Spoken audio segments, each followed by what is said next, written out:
امرہ جلد از جلد اپنا کام ختم کرنے کی کوشش کر رہی تھی تاکہ گھر جا کر اپنے بھتیجے کی برتھ ڈے پارٹی کی تیاریاں شروع کر سکے، لیکن پیچھے سے آنے والی آوازوں سے مسلسل ڈسٹرب کر رہی تھی۔ وہ اپنے منقوع حاشر کو 50 بار سمجھا چکی تھی، جو اس کی یونیورسٹی میں ہی پی ایچ ڈی کر رہا تھا، وہ بھی امرہ کی وجہ سے، تاکہ وہ محترمہ کے ساتھ وقت گزار سکے اور اس کو زیادہ سے زیادہ تنگ کر سکے، ورنہ اس کو پڑھائی میں کوئی بھی انٹرسٹ نہیں تھا۔ وہ ایک سیٹلڈ بزنس مین تھا۔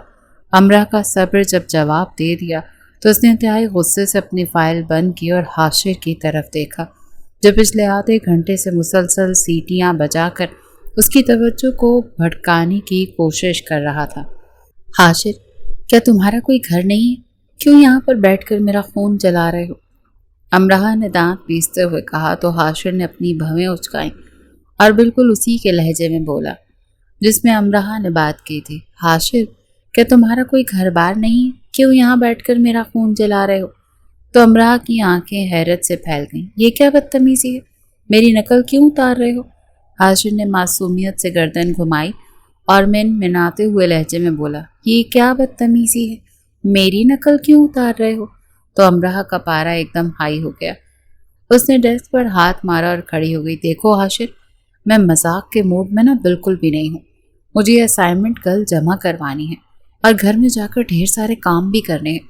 یہاں سے دفع ہو جاؤ یا پھر اپنی بکواس بند کرو، ورنہ میں تمہیں طلاق دینے میں 1 سیکنڈ بھی نہیں لگاؤں گی۔ حاشر بھی فوراً کھڑا ہوا اور اپنے ہاتھ امرہ کی طرح میز پر ٹکائے، چہرے پر مصنوعی سنجیدگی لا کر بولا، دیکھو حاشر، میں مذاق کے موڈ میں بالکل نہیں ہوں۔ مجھے یہ اسائنمنٹ کل جمع کروانی ہے۔ اس نے باقی کا حصہ اپنے منہ میں دبا لیا تھا۔ تمہیں کوئی شرم حیا ہے؟ امرہ نے چلا کر کہا، تمہیں کوئی شرم حیا ہے؟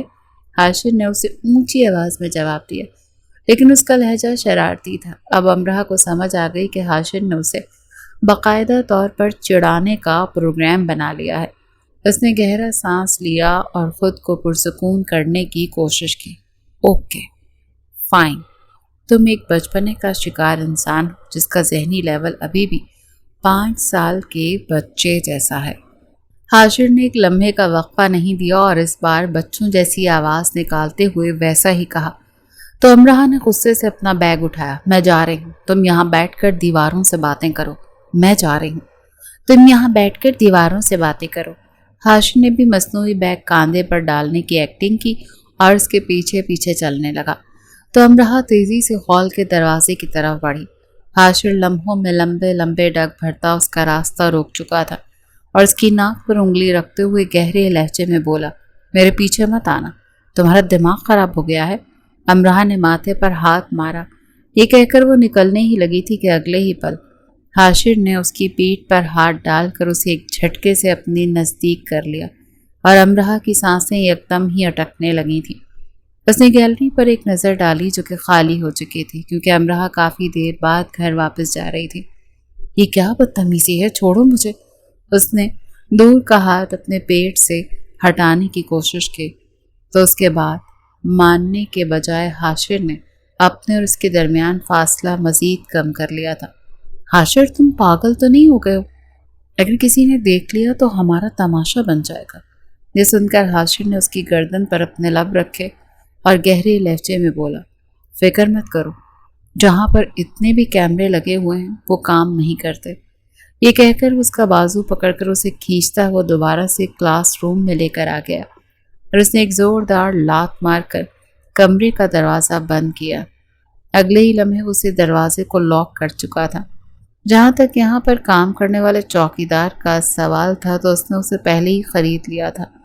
اب کلاس روم میں صرف وہ دونوں موجود تھے، لیکن حاشر کی آنکھوں میں اس وقت شرارت نہیں بلکہ ایک عجیب سا نشہ رقص کر رہا تھا، جس کو محسوس کرتے ہوئے امرہ جی جان سے لرز اٹھی تھی۔ میں نے تمہیں کیا کہا تھا مس امرہ؟ یہ کہہ کر اس کے نزدیک ہوا تو امرہ نے اپنے دماغ پر زور ڈالنے کی کوشش کی۔ حاشر تو اسے 24 گھنٹے کچھ نہ کچھ کہتا ہی رہتا تھا، لیکن پتہ نہیں اس وقت تو کس بارے میں بات کر رہا تھا۔ امرہ ایک بار پھر وائٹ بورڈ کے ساتھ جا کر چپک کر کھڑی ہو گئی تھی۔ حاشر نے اگلے ہی پل اپنے لب اس کی گردن پر رکھے۔ وہ اس کی گرفت میں بری طرح سے پھڑ پھڑا کر رہ گئی تھی۔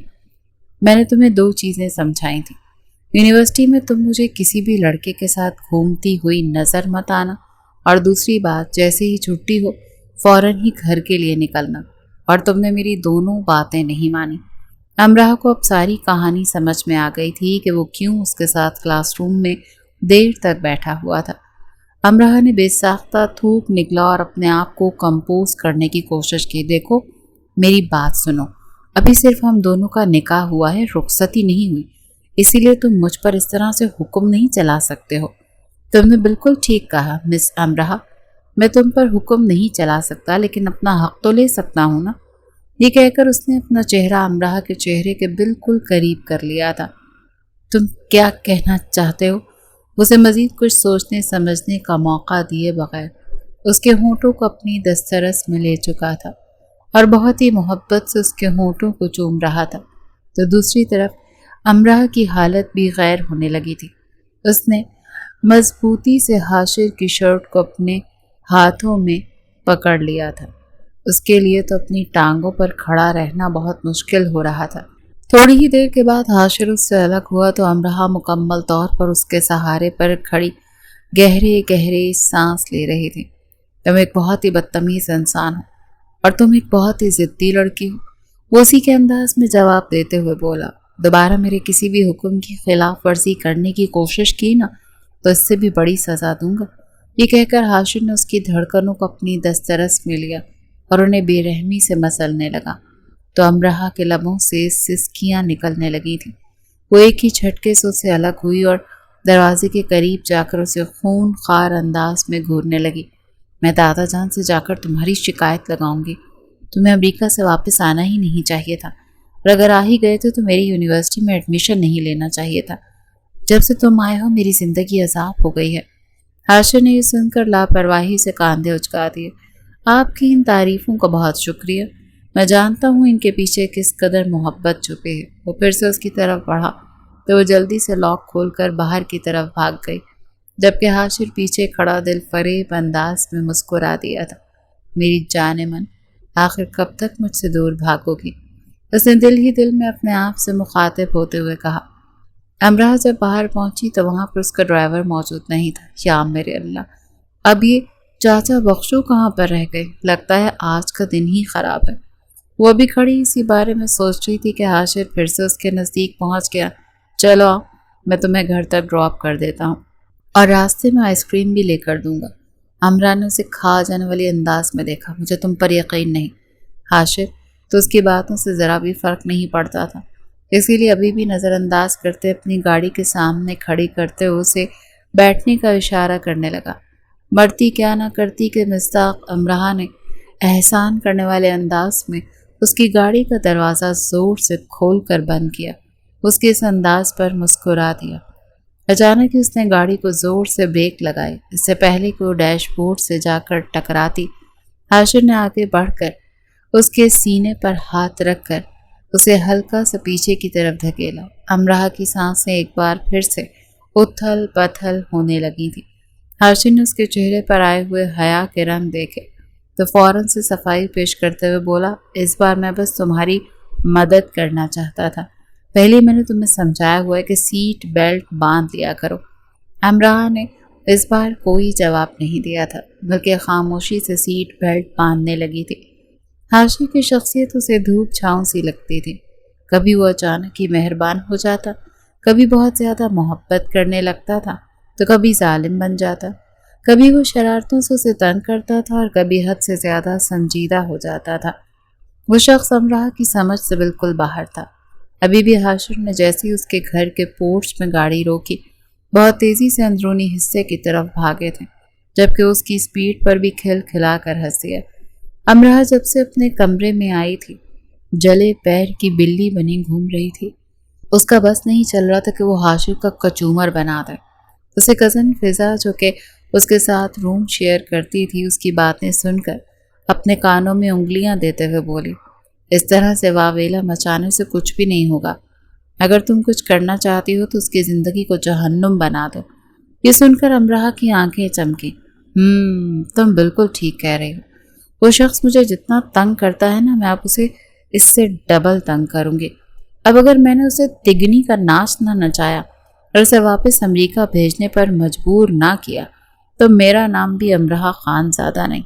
بس فضا، اب تم دیکھو کہ میں کرتی کیا ہوں، وہ آستین اوپر چڑھاتے ہوئے جذباتی لہجے میں بولی۔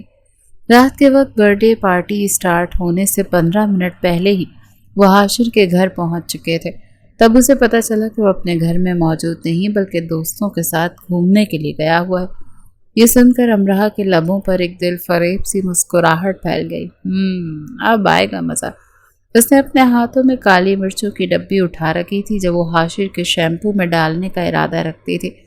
یہ آئیڈیا بہت خطرناک تھا، لیکن جتنا حاشر نے اسے تنگ کر رکھا تھا نا، اس کے سامنے یہ کچھ بھی نہیں تھا۔ وہ محتاط انداز میں آگے پیچھے دیکھتے ہوئے دبے پاؤں حاشر کے کمرے میں داخل ہوئی۔ وہاں پر اندھیرا پھیلا ہوا تھا۔ اس نے آگے بڑھ کر لائٹ آن کی تو ایک پل کے لیے اس کی آنکھیں کھلی کی کھلی رہ گئیں۔ وہ پہلی بار حاشر کے کمرے میں داخل ہو رہی تھی۔ ہر دیوار پر حاشر کی بڑی بڑی تصویریں موجود تھیں۔ بلا شبہ وہ شخص سحر انگیز پرسنالٹی کا مالک تھا اور کسی کو بھی اپنا دیوانہ کر لینے کی صلاحیت رکھتا تھا، لیکن فی الحال امرہ اسے امپریس ہونے کے موڈ میں نہیں تھی۔ دن کے وقت حاشر نے اس کے ساتھ جو کچھ بھی کیا تھا، اس کے بعد اس کا دماغ ٹھیک طرح سے کام ہی نہیں کر رہا تھا۔ اس کے واش روم میں پہنچی، جیسے ہی وہ شیمپو میں مرچیں بھر کر پلٹی تو اس کا سر کسی بھاری چیز سے جا ٹکرایا۔ ہائے میرے اللہ، میں مر گئی، یہ بلڈوزر یہاں پر کس نے رکھ دیا ہے؟ غصے سے بڑبڑاتی اس نے اپنی آنکھیں اٹھائیں تو سامنے حاشر کو دیوار کی صورت میں کھڑا دیکھ اس کی سٹی گم ہو گئی۔ حاشر اس وقت شرٹ لیس کھڑا تھا۔ امرہ کی نظریں بھٹکتے ہوئے اس کے بائیسپس پر جا کر ٹھہر گئیں۔ بلا شبہ بہت زیادہ ہینڈسم تھا۔ امرہ نے بے ساختہ اس کے وجود سے نگاہیں چرائیں۔ آپ یہاں پر کیا کر رہے ہیں؟ اس کے منہ سے خود بخود ہی آپ نکل گیا تھا۔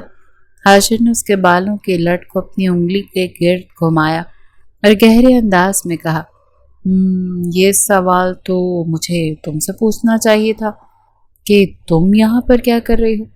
اس نے امرہ کو اپنے نزدیک کیا تو امرہ کے ہونٹ اس کے سینے کے ساتھ ٹچ ہوئے تو اس کے پورے وجود میں بے چینی بھر گئی۔ اس کی گرفت میں ایک بار پھر سے پھڑ پھڑانے لگی تھی۔ چھوڑے مجھے، میری جان، تم نے خود ہی مجھے پکڑنے کا موقع دیا ہے، اب میں اتنی آسانی سے چھوڑنے والا نہیں ہوں۔ مجھے بتاؤ نا کہ تم یہاں پر کیا کر رہی تھی؟ جب تک تم مجھے سچ نہیں بتاؤ گی تب تک میں تمہیں یہاں سے 1 انچ بھی ہلنے کی اجازت نہیں دوں گا۔ امرہ نے یہ سنا تو اس کا دل کیا کہ وہ دھاڑے مار مار کر رونے لگے۔ زندگی میں پہلی بار وہ پکڑی گئی تھی اور اب غصے سے بل کھا رہی تھی۔ میں آپ کو سبق سکھانے کے لیے آئی تھی۔ اوہ! اس کے معصومانہ انداز میں چلانے پر حاشر نے سیٹی کی صورت میں اپنے ہونٹ گھمائے اور اگلے ہی پل وہ شاور آن کر چکا تھا۔ امرہ ایک بار پھر سے اس کے شکنجے میں بری طرح سے پھنس گئی تھی۔ تو یہ کیا کر رہے ہیں؟ چھوڑے مجھے۔ اس کے سینے پر ہاتھ رکھ کر اسے پیچھے کی طرف دھکیلتی ہوئی دروازے کی طرف بھاگی تھی۔ اس دوران اس کے کپڑے بھی گیلے ہو چکے تھے اور جسم کے ساتھ چپک گئے تھے۔ اس کے نشیب و فراز نمایاں ہو رہے تھے۔ حاشر کی نظریں بار بار بھٹک کر اس کی دھڑکنوں پر جا کر ٹھہر گئی تھی۔ وہ لڑکی واقعی میں اپنے اندر سحر رکھتی تھی۔ تم نے غلطی کی ہے، اب اس کی سزا تو تمہیں مل کر ہی رہے گی، وہ شرارتی انداز میں بولا تو امرہ کی آنکھیں پھیل گئی تھیں۔ دیکھیں، آئی ایم ریئلی سوری، میں آپ سے وعدہ کرتی ہوں دوبارہ کبھی بھی ایسا نہیں کروں گی، لیکن پلیز ابھی مجھے جانے دیں، گھر میں سب لوگ مجھے ڈھونڈ رہے ہوں گے۔ یہ سن کر حاشر نے اپنے لب اس کے ماتھے پہ رکھے اور سرسراتے ہوئے لہجے میں بولا، تو پھر اچھا ہے نا، جب وہ ہمیں میرے کمرے میں پائیں گے تو اگلے ہی دن ہم دونوں کی رخصتی کر دیں گے، اور پھر تمہیں مجھ سے دنیا کی کوئی بھی طاقت دور نہیں کر پائے گی۔ یہ کہہ کر اس نے امرہ کو اٹھا کر بیسمنٹ کے ساتھ بٹھایا اور اپنے ہاتھ اس کی شرٹ پر لے جا کر اسے اوپر کی طرف اٹھانے لگا تو امرہ کی تو حالت غیر ہونے لگی تھی۔ اس نے فوراً سے حاشر کے ہاتھوں کو پکڑا اور تیزی سے نفی میں گردن ہلانے لگی۔ یہ آپ کیا کر رہے ہیں؟ میں بس تمہیں محسوس کرنا چاہتا ہوں، یہ کہہ کر حاشر نے اپنے ہاتھ اس کی شرٹ کے اندر لے جا کر اس کی دھڑکنوں کو اپنے ہاتھوں میں دبانا شروع کر دیا تھا۔ امرہ کی گردن خود بخود پیچھے کی طرف ہونے لگی تھی۔ اور اس کا وجود بھی ڈھیلا پڑتا جا رہا تھا۔ اس سے پہلے کہ وہ مکمل طور پر اپنے ہوش و حواس کھوتی، اچانک ہی کمرے کا دروازہ بجا۔ وہ ایک دم سے ہوش کی دنیا میں آئی۔ حاشر بھی محتاط ہو گیا۔ اس نے اس چھوٹی سی جان کو پریشان کرنے کا ارادہ ملتوی کیا اور اسے لے جا کر ڈریسنگ روم میں بند کیا۔ باہر حاشر کی اماں تھیں جو اسے امراہ کے بارے میں پوچھ رہی تھیں، لیکن حاشر نے صاف انکار کر دیا کہ اسے کچھ بھی نہیں پتا اور وہ فریش ہونے لگا ہے، اسی لیے اس کو ڈسٹرب مت کرے۔ بعد میں وہ حاشر کی شرٹ ٹراؤزر پہن کر پچھلے حصے سے باہر نکلی تھی۔ اپنے بالوں کو اس نے کیپ کے اندر چھپایا ہوا تھا۔ وہ بہت زیادہ ڈری ہوئی تھی کہ اگر گھر میں کسی نے بھی اسے اس لباس میں دیکھ لیا تو اس کی جان لے لیں گے، مگر اس کی خوش قسمتی یہ تھی کہ سب لوگ پچھلے لان میں موجود تھے۔ وہ آسانی سے کمرے میں پہنچنے میں کامیاب ہو گئی۔ فضا نے جب اس کی یہ حالت دیکھی تو اپنے پیٹ پر ہاتھ رکھ کر کھل کھلا کر ہنسنے لگی۔ تو امراہ نے غصے سے کشن اٹھا کر اس کی طرف اچھالا تو اس نے وہ بھی کمال مہارت سے پکڑ لیا۔ ویسے ایک بات تو کہنی پڑے گی، تمہارے شوہر سے مقابلہ کرنا واقعی میں بہت مشکل ہے۔ امراہ جو کہ پہلے ہی غصے سے بھری بیٹھی تھی، اب بے بسی کے مارے اپنا چہرہ دونوں ہاتھوں میں چھپا کر پھوٹ پھوٹ کر رونے لگی۔ مجھے وہ انسان حد سے زیادہ زہر لگتا ہے، نہ جانے اپنے آپ کو کیا سمجھتا ہے۔ میں تمہیں بتا رہی ہوں مجھے اس سے شادی نہیں کرنی۔ فضا اس کی بچگانہ باتیں سن کر ایک دم ہی سنجیدہ ہو گئی۔ یار کیا ہو گیا؟ تم کیوں اتنی زیادہ سیریس ہو رہی ہو؟ تم جانتی ہو کہ وہ صرف تنگ کرتا ہے، ہاں، کیونکہ وہ مجھ سے محبت نہیں کرتا۔ کبھی بھی اس نے میری تعریف نہیں کی، کبھی اس نے مجھے کوئی گفٹ نہیں دیا۔ جب دیکھو مجھے پریشان کرتا رہتا ہے۔ مجھے ایسے انسان کے ساتھ زندگی نہیں گزارنی۔ یہ کہہ کر وہ چادر سر تک تان کر لیٹ چکی تھی۔ اچھا چلو ابھی باہر تو چلو، سب مہمان انتظار کر رہے ہیں۔ مجھے باہر نہیں جانا، نہ ہی مجھے پارٹی اٹینڈ کرنی ہے، تم جاؤ یہاں سے، امراہ نے بھیگے ہوئے لہجے میں کہا۔ تو فضا اس پر سرسری سی نظر ڈالتے ہوئے کمرے سے باہر نکل گئی۔ حاشر جو کہ امراہ کی وجہ سے جلدی وہاں پر آ گیا تھا، اس کی نظریں مسلسل اس حسینہ کو تلاش کر رہی تھی۔ پوری پارٹی اس طرح سے گزر گئی لیکن امراہ وہاں پر نہیں آئی تھی۔ حاشر نے اس کو میسج کیا تو اس نے کوئی رپلائی بھی نہیں دیا تھا۔ اسی وقت حاشر کے دوست کا ایکسیڈنٹ ہو گیا تو اسے فوراً ہاسپٹل جانا پڑا۔ امراہ کو منانے کا خیال بھی اس کے ذہن سے نکل گیا۔ رات 1 بجے کا وقت تھا۔ امراہ کی آنکھ دروازے پر دستک کی وجہ سے کھلی۔ اس نے دیکھا تو سامنے عمر کھڑا تھا۔ اس کے چہرے پر گھبراہٹ پھیلی تھی۔ کیا ہوا؟ اور یہ شور کیسا؟ دادی جان ٹھیک تو ہیں؟ امراہ کے ذہن میں سب سے پہلے دادی جان کا ہی خیال آیا تھا، تو عمر نے فوراً سے نفی میں گردن ہلا دی تھی۔ نہیں، ان کی طبیعت بہت خراب ہے۔ یہ سن کر امراہ ایک لمحے کے لیے گھبرا گئی۔ اسے شدت سے کچھ غلط ہونے کا احساس ہوا تھا۔ عموماً دادی جان کی طبیعت آدھی رات کے وقت اس وقت خراب ہوتی تھی جب وہ بور ہو رہی ہوتی تھی اور پھر اپنی طبیعت خرابی کا بہانہ بنا کر کسی نہ کسی پوتے پوتی کی شادی کی ڈیٹ فکس کر دیتی تھی۔ امراہ نے دل ہی دل میں آیت الکرسی کا ورد کر کے اپنے اوپر پھونک ماری اور زور و شور سے دعائیں کرنے لگی کہ آج وہ دادی جان کی خراب طبیعت کا شکار نہ بنے۔ جیسے وہ کمرے میں داخل ہوئی، دادی نے اسے دیکھ کر باقاعدہ طور پر اپنا سینہ پیٹنا شروع کر دیا۔ ہائے میری امراہ، میری پیاری امراہ، جلدی سے یہاں پر آ کر دیکھ تو صحیح تیری دادی کا کیا حال ہو گیا۔ ہائے میری سانس رک رہی ہے اور میرا دل تو بند ہو رہا ہے، لگتا ہے کہ موت کا فرشتہ میرے سر پر آ کر کھڑا ہو گیا ہے۔ امراہ نے یہ سنا تو دھیمے لہجے میں دادی کے کانوں میں سرگوشی کرتے ہوئے بولی، دادی جان، بعض اوقات منہ سے نکلی ہوئی باتیں سچ ہو جاتی ہیں۔ فاریہ بیگم نے فوراً سے پینترا بدلا اور اسے آنکھیں دکھاتے ہوئے بولی، ارے اگر اپنی دادی کو دعا نہیں دے سکتی تو کم سے کم بد دعا تو نہ دے، مرے میرے دشمن۔ انہوں نے یک دم ہی نارمل لہجے میں بات سٹارٹ کر دی۔ امراہ نے اپنی آنکھیں چھوٹی چھوٹی کر کے دادی جان کو گھورا۔ لمحے کے 1000ویں حصے میں سے سمجھ آ چکا تھا کہ اسے قربانی کا بکرا بنانے کی کوششیں کی جا رہی ہیں۔ وہ خاموشی سے اپنی امی کومل بیگم کے پہلو میں جا کر کھڑی ہو گئی تھی۔ بچوں، میری طبیعت بہت زیادہ خراب رہنے لگی ہے۔ میری زندگی کا کچھ نہیں پتا، کب کہاں مجھے موت آ جائے۔ ارے اماں جان، کس طرح کی باتیں کر رہی ہیں آپ؟